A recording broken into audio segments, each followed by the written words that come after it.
Hi everyone, this is Veronica. आज हम बात करने वाले हैं एक रॉकेट की, जिसको अंदाज़ा लगाया जा रहा है कि वो कोलाइड करेगा मून के साथ, मून की फार साइड के साथ मार्च में। तो इनिशियली कहा गया था ये रॉकेट जो है स्पेस एक्स ने, जो इलॉन मस्क की कंपनी है, उसने डेवलप किया है। बाद में बोला कि चाइना ने किया है। तो पूरा क्या मसला है इसके बारे में हम देखते हैं। आपकी कोई भी क्वेरी हो आप मुझसे कनेक्ट कर सकते हैं सोशल मीडिया पे, because I feel together we can make a huge difference, चाहे फेसबुक पे, इंस्टाग्राम पे या टेलीग्राम पे। पीडीएफ आपको सिर्फ और सिर्फ मेरे टेलीग्राम चैनल पे ही मिलेगी। अब देखिए, ये जो रॉकेट है, सबसे पहले जब इसको देखा गया कि ये मून के साथ टकराने वाला है अर्ली मार्च में, तो कहा गया कि स्पेस एक्स जो कंपनी है ये उसका रॉकेट है। ठीक है, बाद में उन्होंने अपने आप को करेक्ट किया कि जी नहीं, हमने फिर से जो भी स्पेक्ट्रम है उसका डेटा और एनालाइज किया है, वो चाइना के जो रॉकेट्स हैं उससे मैच करता है। तो ये जो रॉकेट है ये चाइना का है। लेकिन अब चाइना ने बयान दिया, चाइना ने डिनाई कर दिया। चाइना ने बोला कि ऐसा नहीं है, जिस रॉकेट को चाइना का कहा जा रहा है वो पहले ही अर्थ एटमॉस्फेयर में एंटर कर चुका है, ये चाइना का रॉकेट नहीं है। तो काइंड ऑफ मिस्ट्री जो है वो इस पे अभी भी बनी पड़ी है। बट येस, जो डेटा एनालिस्ट हैं वो अभी भी चाइना पे ही शक किया जा रहा है कि चाइना का ही है ये rocket. Okay, so this is the news. तो फिलहाल इसका क्रोनोलॉजी ऐसी है, स्पेस एक्स का बोला, फिर चाइना का बोला, और चाइना ने फिलहाल डिनाई कर दिया। अब ये रॉकेट माना जा रहा है कि अराउंड 4 मार्च को जो लूनर सरफेस है, मून का जो सरफेस है, उससे टकराएगा। और जैसे मैंने आपको बताया कि बीजिंग एक्सपर्ट्स और इलॉन मस्क, जिस तरह से इसको कहा गया कि ये कहाँ से बिलोंग करता है, इसको आप प्रिंट मीडिया में भी पढ़ सकते हैं। अब जो पहला एनालिसिस हुआ, एनालिसिस किसने किया? NASA jet propulsion laboratory centre for near earth object. उनकी स्टडीज ने बोला कि ये फार side of moon, far side of moon कौन सी होती है? जो अर्थ से जो अर्थ को फेस नहीं कर रही, उसको हम फार साइड ऑफ मून बोलते हैं। 4 मार्च को वो टकराएगा। और ये लोग बोल रहे हैं, इनका डेटा बोल रहा है कि चाइनीज चैंग E5T1 बूस्टर इन्होंने, चाइना ने लॉन्च किया था 2014 में, 2014। ये वो वाला रॉकेट है। ये क्योंकि पहले जो स्पेस एक्स का इसको रॉकेट कहा गया, तो आइडेंटिफाई किया गया था space x falcon 9 second stage, जो कि 2015 के मिशन पे भेजा गया था, ये वो है। लेकिन उन्होंने कहा कि ओके, ये फैल्कन नहीं है, दिस इज द बूस्टर जो कि चाइना ने लॉन्च किया था। अब चाइना का मिशन जो मून पे गया था, ये स्क्रीनशॉट आप रख सकते हैं उस मिशन का, कि किस तरह से ये सैंपल भी लेके आया था वापस। चाइना के मिशन जो मून पे गया था, इस पर हमने डिटेल वीडियो भी बनाई थी, आप वो भी देख सकते हैं। काफ़ी डिटेल में ये वीडियो बनाई थी। चाइना का चैंग 5 मिशन जो है वो मून से सैंपल्स लेके आया था, इसके बारे में आप जान सकते हैं। अब देखिए मिस आइडेंटिफिकेशन कैसे हुई, कि पहले आप कुछ और बोल रहे हैं, अब कुछ और बोल रहे हैं। अब इसमें इसको आइडेंटिफाई करना बेसिकली एक खुद में ही बहुत बड़ा टास्क है। डेटा एनालिस्ट हैं बिल ग्रे, उन्होंने पहले आइडेंटिफाई किया कि भाई ये फैल्कन 9 बूस्टर है 2015 के लॉन्च से। जो बिलियनर है इलॉन मस्क, आप सब उनको जानते हैं, स्पेस एक्सप्लोरेशन प्रोग्राम में उन्होंने ये बूस्टर भेजा था। लेकिन सब्सिक्वेंटली एक जर्नलिस्ट हैं एरिक बर्जर, उन्होंने भी ये रिपोर्ट किया, क्योंकि इस तरह के स्पेस एक्सप्लोरेशन प्रोग्राम्स जो हैं वो इलॉन मस्क की कंपनी से जाते रहते हैं, क्योंकि उनका फाइनली एम है कि हम ह्यूमंस को किसी और प्लैनेट पे भी सेटल कर सकें। लेकिन अब जो मिस्टर ग्रे ने पहले बोला था, उन्होंने कहा कि नहीं, उनसे एरर हो गया, गलती हो गई, ये 2014 का चाइना के द्वारा लॉन्च किया हुआ रॉकेट है। अब अलग अलग लोगों का इस पे एनालिसिस जो है वो आ रहा है। अब वो बोल रहे हैं कि हम मिस्टर ग्रे से अग्री करते हैं। यहाँ पे आप हार्वर्ड और स्मिथसोनियन सेंटर यूएस बेस्ड है, जो वहाँ के प्रोफेसर्स का बयान आ रहा है कि कुछ ना कुछ अनसर्टिनिटी बनी रहती है। ये जो स्पेस डेब्रीज हैं, स्पेस डेब्रीज क्या है?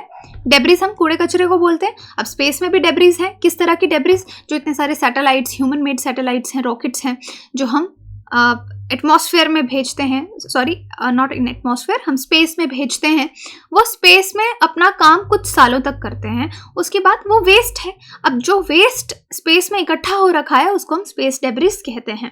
तो उन्होंने कहा कि स्पेस डेब्रिस को, ये स्पेस का जो कूड़ा कचरा है, उसको कभी कभी पहचानने में गलतियां हो जाती हैं।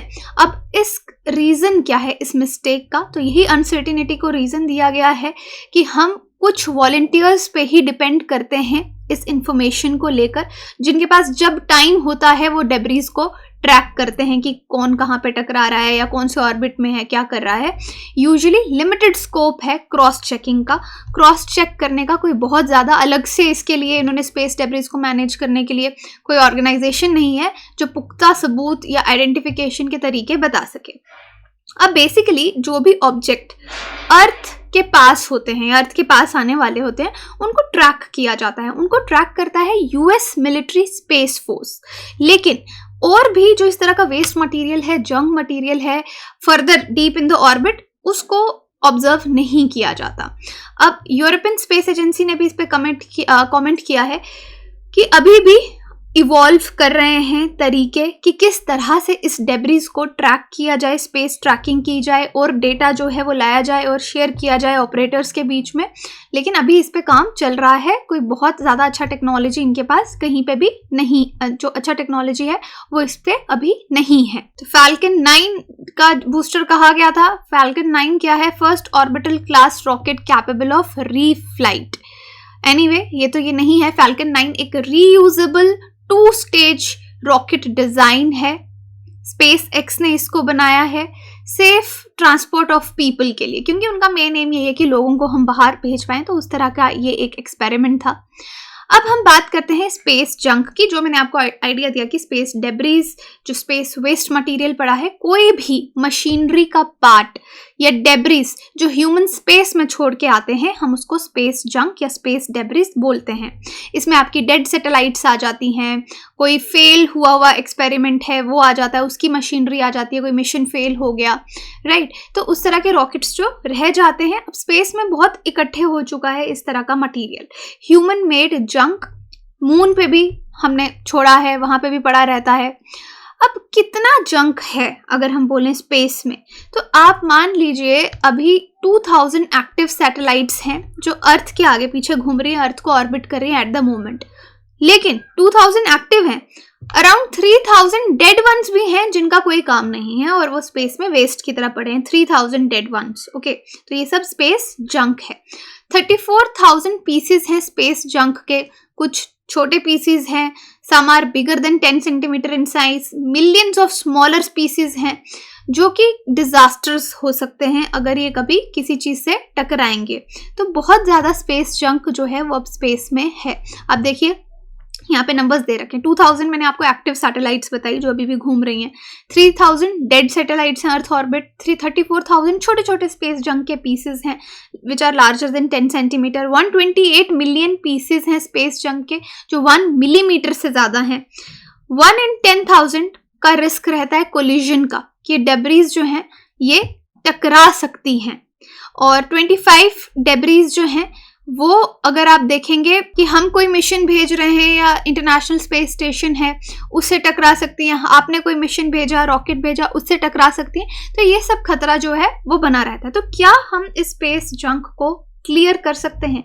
यूनाइटेड नेशंस ने बहुत सारी कंपनीज को कहा है जो अपनी सैटेलाइट्स भेजती हैं कि 25 ईयर्स का उनका सर्विस का हो जाए, ऑर्बिट का हो जाए, तो आपको अपना मिशन एंड करना है। बट अगेन उसको जो डेब्रिज है उसको वहाँ पे ख़त्म करना, that is also difficult, that is also tricky कि आप उसको कैसे इम्प्लीमेंट करेंगे। अगर आप फेल हो गए तो आप और डेब्रिज ऐड कर रहे हैं। इस प्रॉब्लम को टैकल करने के लिए बहुत सारे कंपनीज़ ने नए नए सोल्यूशंस दिए हैं कि हम किस तरह से स्पेस जंक को रिमूव कर सकते हैं, डेड सैटेलाइट्स को ऑर्बिट से हटा सकते हैं। तो एक तरीका बताया कि जो इस तरह की डेड मटीरियल है, डेड सैटेलाइट्स हैं, उसको खींच के ड्रैग करके हम एटमॉस्फेयर में लेके आए। एटमॉस्फेयर में लेके आएंगे तो फ्रिक्शन की वजह से उनका टेम्परेचर इंक्रीज होगा, बर्न अप, वो वहीं पे ख़त्म हो जाएंगी। तो इस तरह के जो आइडियाज़ हैं वो दिए गए हैं। या हार्पून यूज़ करेंगे, मैग्नेट यूज़ करेंगे इनको ग्रैब करने के लिए, और लेज़र से फायर कर सकते हैं हीट अप करने के लिए सैटेलाइट को, और फिर एटमॉस्फेयर में लाके वो बर्न अप हो जाएंगे। तो इस तरह के आइडियाज़ जो हैं वो दिए गए हैं। अब क्या स्पेस जंक एक प्रॉब्लम है फ्यूचर के लिए? Definitely it can be a problem in future also. बहुत सारी कंपनीज नए ग्रुप्स ऑफ सैटेलाइट्स लॉन्च करने के बारे में सोच रही हैं जिनको हम मेगा कॉन्स्टलेशंस बोलते हैं, जिसमें बहुत ग्रुप ऑफ सैटेलाइट्स लॉन्च की जाएंगी। अब ये भी एडअप करेंगी आपके जंक मटेरियल में कभी ना कभी। ये किस तरह की कंपनीज हैं, जैसे स्पेस एक्स हो गई, अमेजॉन हो गई, ये थाउजेंड्स ऑफ सैटेलाइट्स लॉन्च करने की बात कर रही हैं ग्लोबल सैटेलाइट इंटरनेट कवरेज के लिए। अगर ये सक्सेसफुल हो गई तो इसका मतलब है 50,000 सैटेलाइट्स आपको ऑर्बिट में मिलेंगी। जब 50,000 सैटेलाइट्स एक ऑर्बिट में रहेंगी तो कोलिजन, टकराने का चांसेस जो है वो बढ़ जाता है, और फिर इस कोलिजन को रोकने के लिए आपको और नए तरीकों की ज़रूरत है। सितंबर 2019 में यूरोपियन स्पेस एजेंसी ने अपना फर्स्ट सैटेलाइट मैन्यूवर जो है वो किया था to avoid colliding with mega constellation. तो यानी अगर आप किसी को कोलिजन से भी बचाना चाहते हो तो आपको एक और मिशन जो है वो इंट्रोड्यूस करना पड़ेगा, आपको उसको रोकना होगा, उस कोलिजन को। तो ये बहुत अनयूजुअल होता है कि आप एक्टिव सैटेलाइट्स को इस तरीके से रोक सको। तो इससे आपका प्रॉब्लम सॉल्व होने की जगह और एडअप होता जाता है, right. So I hope you got this point. आज हमने जो डिस्कस किया, एक तो ये रॉकेट है जिससे हम देख रहे हैं कि ये टकरा सकता है। अब देखिए उसका क्या कॉन्सिक्वेंस होगा, क्योंकि अल्टीमेटली बात आपकी स्पेस डेब्रिस और स्पेस जंक की आती है, जिस पे हमने डिस्कशन किया। अब क्वेश्चन आपके लिए, which one of the following scholars suggested the earth's origin from gases and dust particles? James Jeans, H Alfven, F Hoyle, O Schmidt. आप मुझे बता सकते हैं कमेंट सेक्शन में या टेलीग्राम में पोल में पार्टिसिपेट करके आप आंसर जान सकते हैं। कोर्सेज की जानकारी के लिए वेबसाइट विजिट कर सकते हैं, एप्लीकेशन डाउनलोड कर सकते हैं। कोर्सेज EMI पे भी अवेलेबल हैं। Thank you so much.